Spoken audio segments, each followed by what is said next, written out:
Today I am grateful to be joined with Melissa Blatt of Indipop. How's it going? How's it going today, Melissa? Well, I had you muted. How's it Oh, going I today? said hi. Happy November. Yeah. So you have run a company called Indipop, which is a healthcare insurance provider. Why don't you kind of give us a quick little rundown of kind of the origin story of what got you started with that company? Yeah, absolutely. I'll start by saying, 'cause people ask me all the time, what does Indipop stand for? And it stands for independent population. These are all the people that are on their own trying to find affordable quality healthcare. So they're typically freelancers, 1099 contractors, even small businesses, like small groups. And I'm part of this population, which is about 57 million and growing. We're seeing more and more people are going out on their own post pandemic. And when you're on your own for healthcare, it can be very frustrating and expensive. And I learned that myself because I left corporate and went out on my own. And I had sticker shock, not only for the premiums, but for the really high deductibles. $5,000 to $8,000 for a surgery, and very limited networks. And I got very discouraged with what I was finding. And I said, if I can really find something for myself, I think I can help an entire population. And that's when I discovered these subscription or membership-based healthcare plans that differ from traditional insurance. We can go into it if you like, or if you have other questions for me. So, because I'll No, go yeah. into the weeds, I'll go there. No, if So. you want to expound on it a little bit, yeah, go ahead. Yeah, so with traditional insurance, you have premiums and you have deductibles, and then you probably have something called a max out of pocket, which can be another amount or fee. And with our plans, they're membership or subscription based, so you don't have a premium or a deductible. You become a member of a community or group that shares the cost of medical needs, and they work in all 50 states. So you have the same benefits state to state, which is really great. And they're not based on employment status or earnings. So if you are a small team and you want to hire someone in another city, like I'm in Arizona, if I want to hire someone in Nashville, it will be the same rate and the same type of healthcare plan that I have in Arizona. So that's a little different than what people are, I guess, used to. And we're not tied to open enrollment. So yes, I think today started open enrollment, but we're open enrollment all year long. So we never stop. We enroll literally for the upcoming month. So if you do miss this time frame, don't fear. We're here. A little rhyme there, but yeah. So that's how we kind of came into being. What so what was there a specific thing? Obviously, you mentioned going from the corporate world to independent work. What kind of led to that transition in your life? Yeah, so I was working for a tech company, and I guess my wheelhouse or forte is business development and marketing. And I wanted to work for several companies, not just one company any longer. I also kind of wanted to be my own boss, and that meant leaving a corporate environment and becoming a 1099 contractor.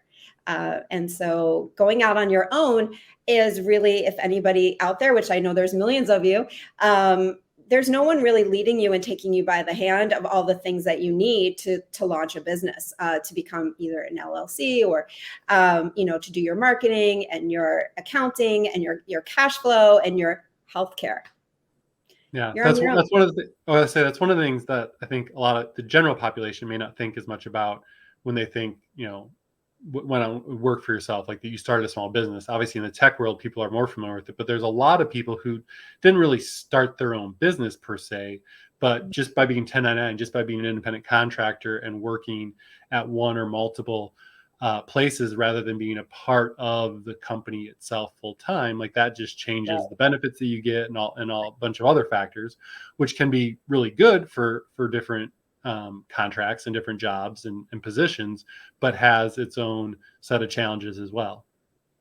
Gone are the days. My father worked for a company for 25 years. I don't know too many people that have stayed longer than 5 with a company. And so we're seeing this, not only a quicker turnover, but more and more people that are getting hired as a contractor, and more companies have to then look at their team and, what are they doing to attract and retain top talent if they do have contractors.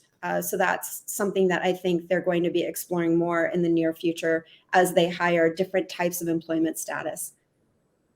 Well, so you made the transition to kind of being that 1099. Obviously, that Mhm. is where you ran into the challenges on the health insurance side of things. At what Right. point did you decide? How long into that process did it take you to decide, hey, there's an opportunity here? Let me completely pivot from being Yeah. just this contractor for companies to Right. running my own business. It was within the year.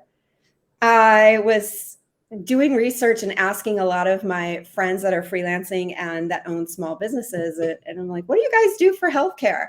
And they're like, well, we pay 3 times the rates, or we go without health insurance.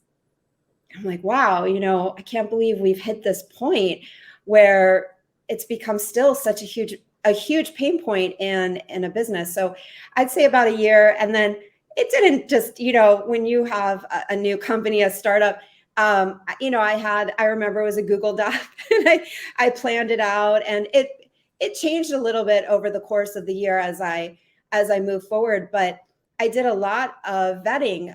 There are dozens and dozens of different types of healthcare plans out there in the market, but most of us are just privy to the big insurance companies, and we're a little hesitant to try anything new because it's healthcare. That's really scary. We don't want anything to go wrong. And so what Indipop did was we were really looking for plans that did what they say they were going to do, and no lifetime or annual caps, pretty much like an open network. So we were looking for it to check the boxes for a lot of things that I wanted in healthcare and that I felt comfortable entrusting to my friends and family. So yeah, it wasn't an overnight, like I had this idea and boom, the next day I'm starting it. No, because I had to form relationships. And I think that's the difference between Indipop and a different type of marketplace is we have these really great relationships with our healthcare companies. Yeah.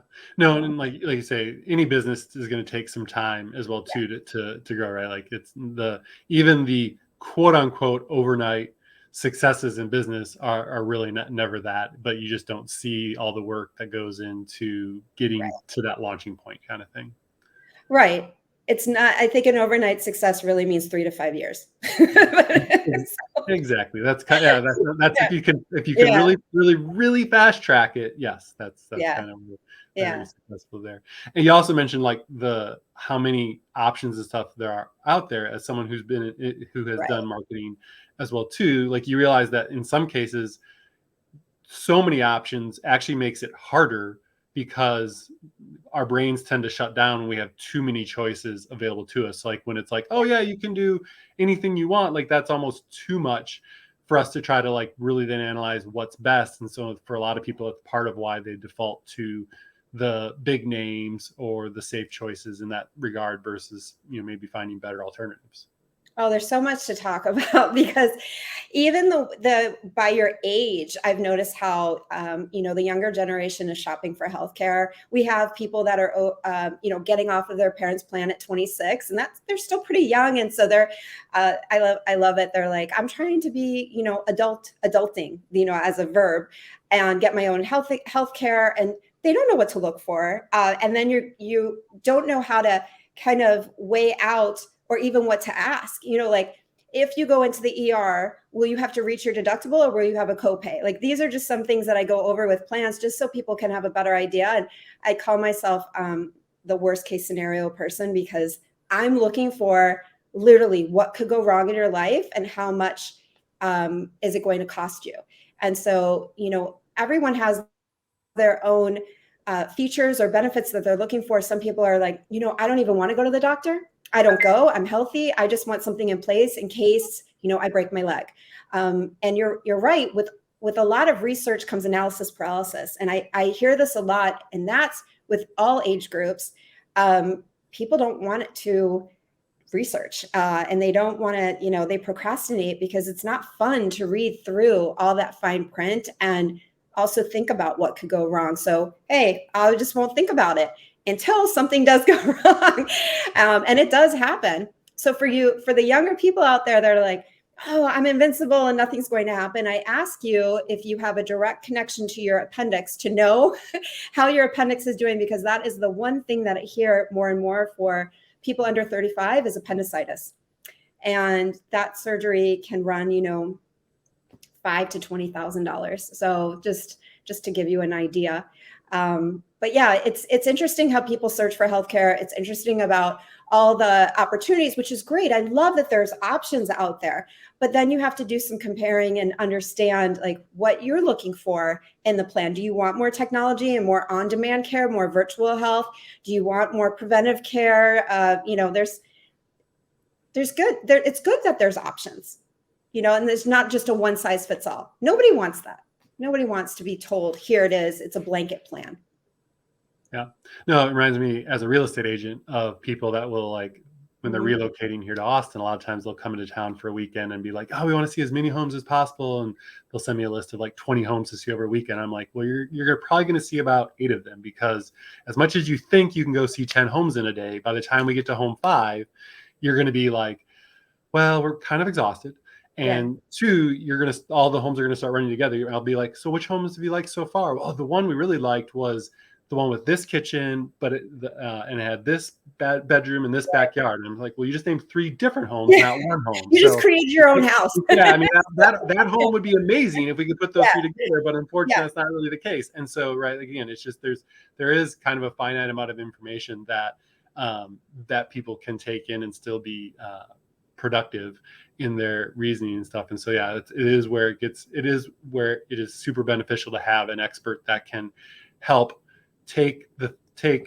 ask questions about the things that are important to you in your situation, right? Whether you're 26, whether you're 56, family, single, all those kind of things, and then give you a much more condensed list of things to look at to make a decision from, versus just having the whole every single thing available to you. Just like you're the expert and you're going to point out things about a house, especially a first-time homeowner might not be aware of, and that having the kitchen being an open kitchen, this is going to be beneficial when you have the little kids running around. Like you could just kind of point things out that they might not be thinking about, besides just the price, right? Because that's what I try to do, is break down, well, what's actually included to create that value of what the plan is. And just like you want people to fall in love with their home, right? It's probably their biggest expense that they're ever going to have in their life. And healthcare is also not quite as a large of expense. It could put you in medical debt. But I want to say, one of my new kind of taglines is fall in love with your healthcare plan again. This is your health. Like you should be, excited to move forward and take care of yourself, and be at optimal health, or know what's going on to prevent, get your screenings done. I know that we live in a fast-paced environment of life, and we have a lot of things that we have to think about, but don't put healthcare at the bottom of your list. That's how you show up. Yeah, for sure. Another one of the things that in talking about that, it kind of sparks a conversation to me is the lack of real life education that goes on in our education system, whether it be like being able to balance a checkbook and just finances, like basic tax stuff, like understanding different things, or again, healthcare, like understanding, hey, here are some basic things about healthcare. Not that maybe if you take that as a class and as a sophomore or junior in high school, you're going to necessarily remember it when you're 26, but like there are a lot of things that people should have a better grasp on in general, because they are so critical to decisions in your life. If you don't have the right health insurance and suddenly you go hundreds of thousands of dollars into debt, or even tens of thousands of dollars into debt, that's medical companies generally it's hard to get rid of because of bankruptcy. It's hard to get rid of because of different types of things. And you think, it won't be a big deal. And unfortunately, it's something that can stick with you for quite some time. You nailed it. I mean, planning out, starting early, understanding budgets. I know it's hard, nobody, to stick to a budget, but you do this so that you can minimize risk in your life, or or achieve goals, that financial goals that you want to achieve, so that you can have that dream house. And healthcare is a top 3 pain point when you are self-employed. It's a really frustrating area. I hear this all the time. I've been doing this now over 2 years, and I can tell you that no one has come to me and said, I love my current healthcare plan. No one, not one person said that they were happy with the healthcare plan that they had. That's why they were looking. So it is an area that, the more that you can educate yourself or turn to experts that can help walk you through it, is, this can really help in the long run, for that unexpected, or for the everyday needs, like pink eye and rashes and sinus infections and, Yeah. And that's actually one of the things too, that in talking with a lot of people, right? Like, the internet's amazing in the fact that it gives us information. It gives us information on all different kinds of stuff. But I remember having a professor, back when the internet was kind of a new thing, talking about how it's kind of like trying to take a drink from a fire hydrant. Like, there's so much information that, again, it can kind of be overwhelming. And I get one of the beautiful things about the internet is that it has eliminated the middleman in a lot of cases, to where it's brought the cost of a lot of different things down, because you don't have companies that aren't doing anything other than marking the price up and taking a profit from it. And so as a realtor, I get a lot of people who are like, oh, you don't need a realtor. They're not needed. And great, if you can buy or sell your home on your own, mazel tov, do it. No worries. But at the same point in time, like, a lot of people, like a lot of the most successful people out there do what they do really well, but then rely on trusted advisors for other parts that they know are important. And then that's how they can do their focus really well, and not deal with, okay, great, you can sell your house on your own, right? You can go to healthcare.gov and go through open enrollment and kind of figure it out and make it happen. But does that mean that just because you did it and you didn't pay a third party any kind of cut to do it, that you really got the best plan for you, that you really got the best cost? No, it doesn't. And again, same thing that happens as a real estate agent. Like, just because you sold your home doesn't mean a good real estate agent couldn't have sold it for more, couldn't have found you a better home when you were looking to buy, couldn't have done different things. And so I do feel like having a network of experts to help in a lot of situations is an underrated phenomenon in today's world, when it's just like, I'll do it all myself. I'll just look online and I'll do a YouTube video, and then I know how to do it, and I'm now the expert and can do it myself. Oh, you can learn to be a surgeon online too. But absolutely. And just want to point out that with Indipop, we don't charge anything extra. So we don't raise the rate, we don't pad it. Whatever the savings is, we're passing it on to you. So we don't have like any extra fees. And we will tell you if traditional insurance is going to be a better route for you. So we're really, we call ourselves healthcare guides, because yes, Indipop plans might be a perfect fit, but they might not. And so we're going to let you know. But you're absolutely right. I mean, there's a ton of information, but not everyone also wants to sift through, especially if you don't know the questions to ask. That's the key thing is, if you don't even know what to ask, then it's good to, find an expert. Then your information, the information you get back is going to be flawed. It's like putting the wrong numbers into a calculator, getting the wrong answer, and blaming the calculator. Like, no, you put the wrong numbers into the calculator to begin with. The calculator just spit out what you gave it. And so same thing online is like, if you don't know the right answer, if you're searching for something but don't know the right questions to ask, the internet's not wrong in that case. It gave you what you requested. You just didn't ask the right questions that way. So that's exactly right. Yeah. And that's why, experts exist. And also, I think experts exist to save you time, so that you can rely on a person that's been doing this, for a while, that has seen all the different types of scenarios. Yeah. That's just called experience. Yeah. So growing up, did you think that, one day you would be an entrepreneur and owning your own business and doing yourself that way? So yes and no. I actually, I'm a creative soul, and I actually went to film school, a pretty good one. And I really wanted to be a storyteller and make movies. And through a series of my life journey, I ended up in nonprofit for a while and then working for a tech company. But all in all, the same theme was I was telling other people's stories. So I did it in the most creative way that I could. And what's really interesting is my father, who I told you he had like a 25-year career. Well, at age 56, I was living in LA doing the Hollywood thing, and he called me and he said, I want to open my own business. Would you commit to a year to help me start it? And by the way, he lived in Minnesota, and we all know what kind of weather it is there. And I was like, no, I'm not coming back. I'm not. You're like, Are I'd really love to, but LA to Minnesota, you? I don't think I'm gonna be able to make that happen. But when your parent has helped me achieve, some of my dreams, and he was in his late, mid 50s. I'm like, okay, a year of my life, and I'm sure I'm going to learn something, right? And I ended up staying for 5. And being a small business owner, I really got to see the struggle and the plight and the soul. Because being a small business owner is completely different than working for a big company. And it's the dream. I think it's the backbone of the economy here in the United States. And so I really can empathize with that small business owner wearing 5, 6, 7, 8 hats, working crazy hours, trying to find healthcare for their team because they care about them, but then realizing I'm going to have to, let my part-timer go just so I can get healthcare. And that shouldn't be the case.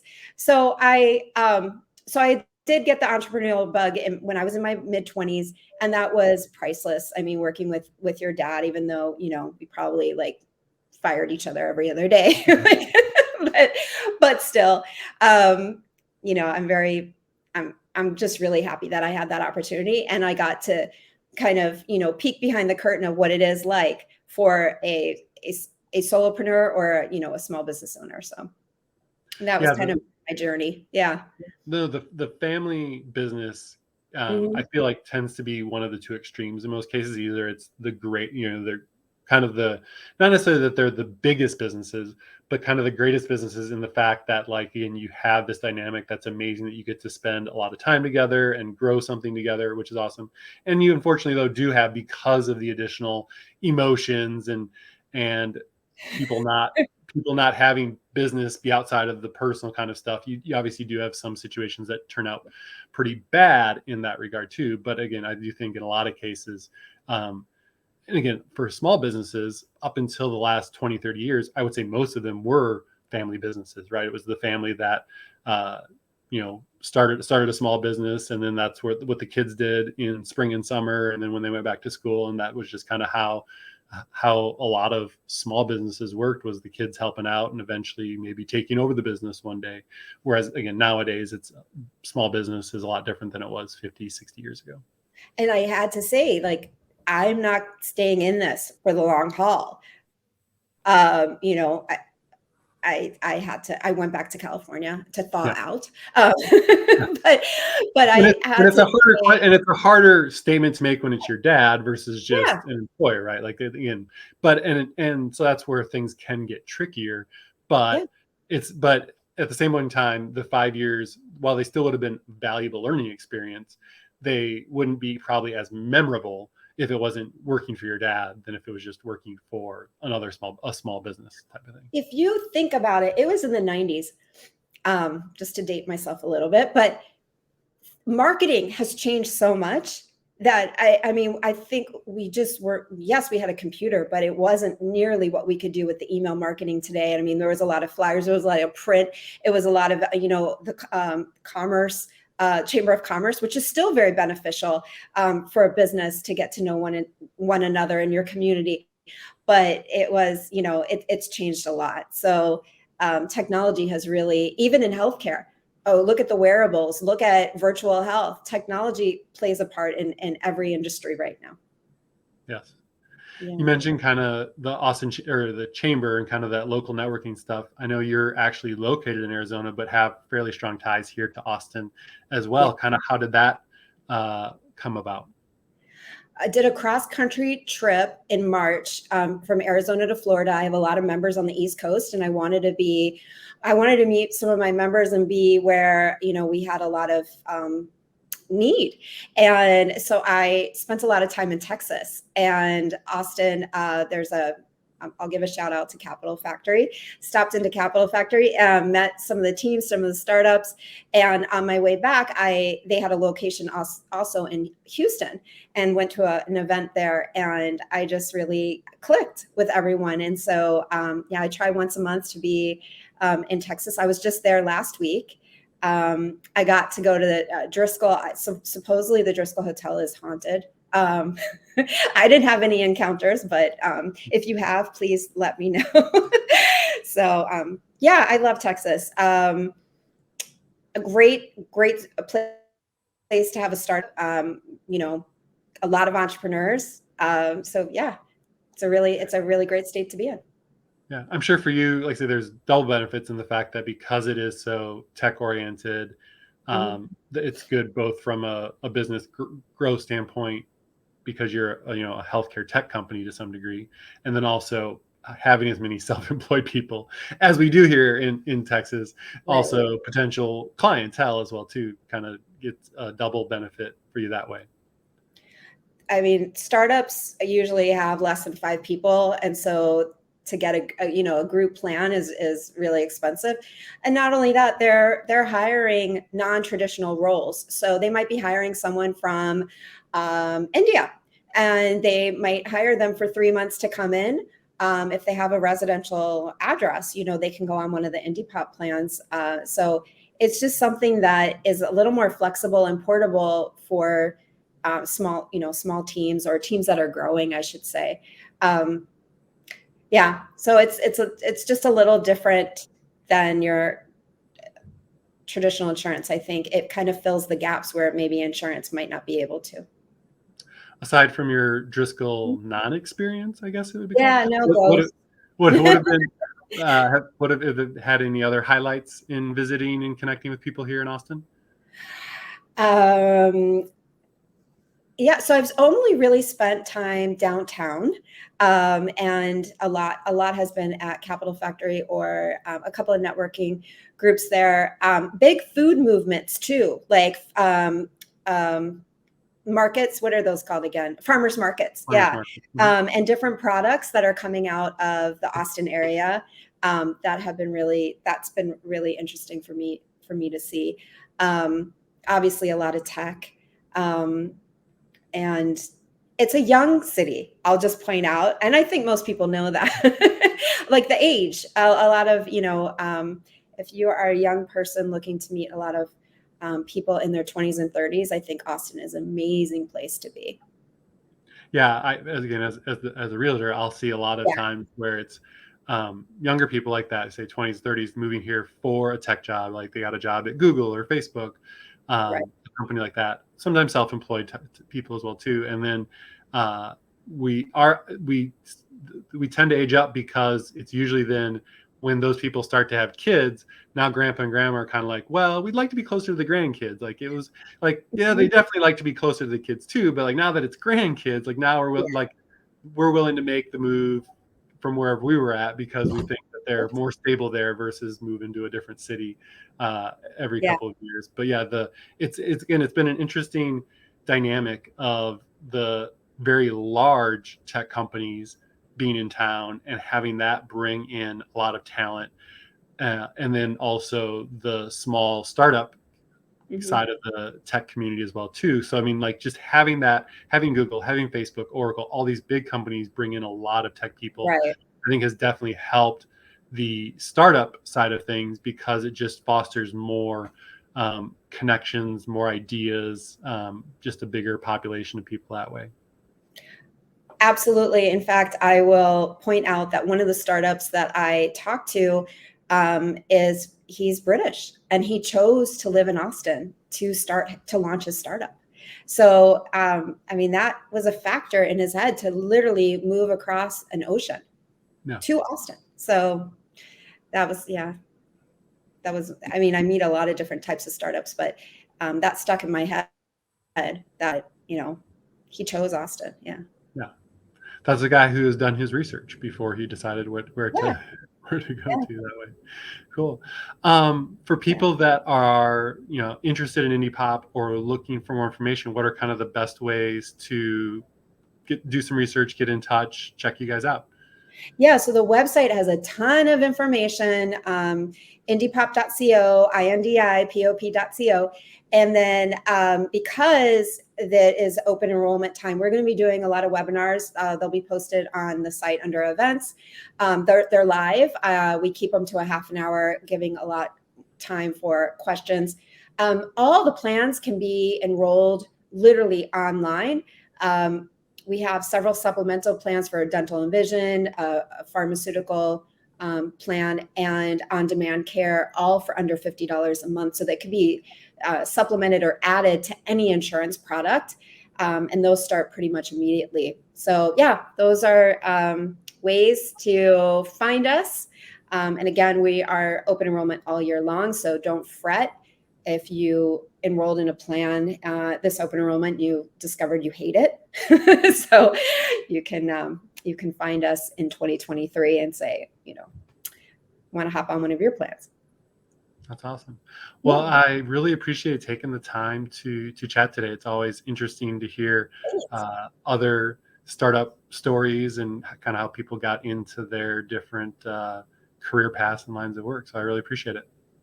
Yeah, mine came from a personal pain point. So, we're really passionate about impacting people's health.